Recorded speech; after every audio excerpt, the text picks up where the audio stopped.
para itulak ang barkong doon at papuntahin sa Pampang.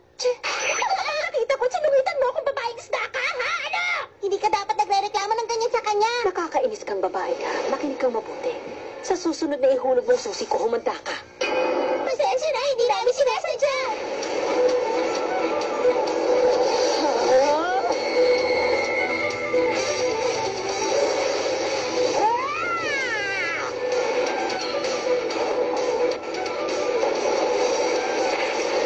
Teka lang, ano nangyayari? Ako sinama mo sa pagtakay ng alon!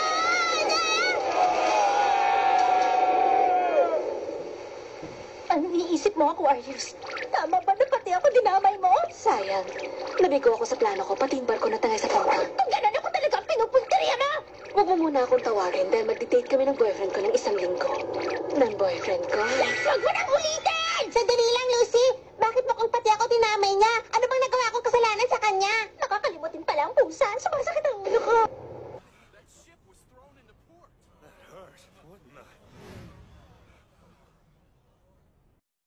Natsu! Oh! Tama bang pinagkakalat mong isa kang salamangkero mula sa fairy tale? Eh, ano naman sa'yo?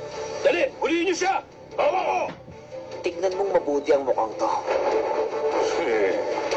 Natsu! Huwag kang mag-alala. Nakalimutan kong sabihin isa ring salamangkero si Natsu.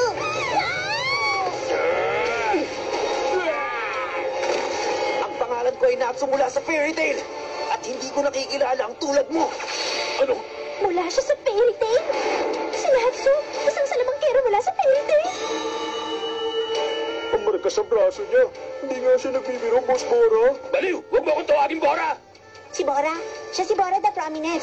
Ito palang ginagawa niya. Pero sa pagkakaalam ko, maraming taon na siyang ipinatapon ng mga taga-Titan no skill. Pasensyahan, hindi ko alam kung mabait o masama kang lalaki. Pero hindi ko mapapatawad ang ginawa mo. Nagawa mong magpanggap na isang salamangkero mula sa fairy tale. Bakit? Ano naman ang gagawin mo sa akin? Ha, bata? Prominence Typhoon! Natsu!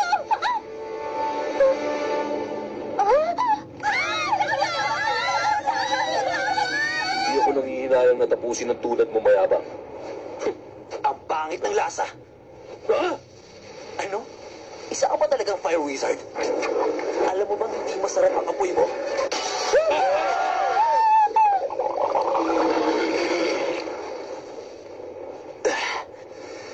Maraming salamat sa binigay mong pagkain.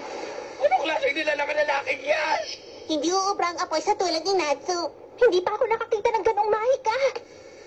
Ngayong nakakain na ako, bawi ko na ang lakas ko. Eto na ako! Fire Dragons Roar!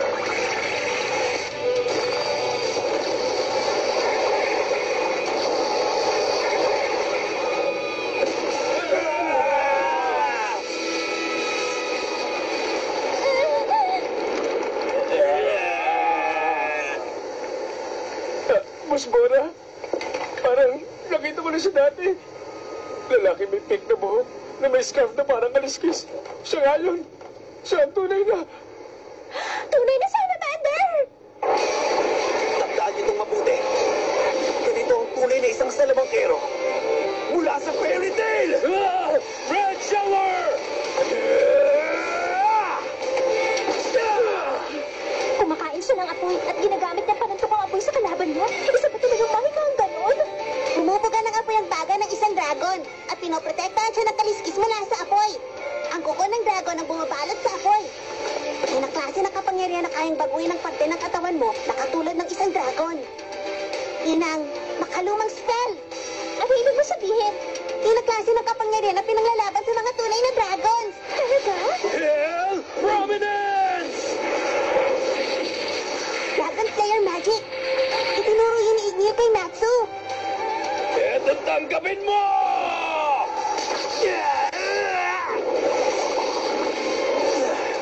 Marami ako nakakain pagkain dito ah. Makinig ka sa akin. Bubugaan kita ng apoy para pretuhin ang buhay. Ano? Ipiprito mo ako?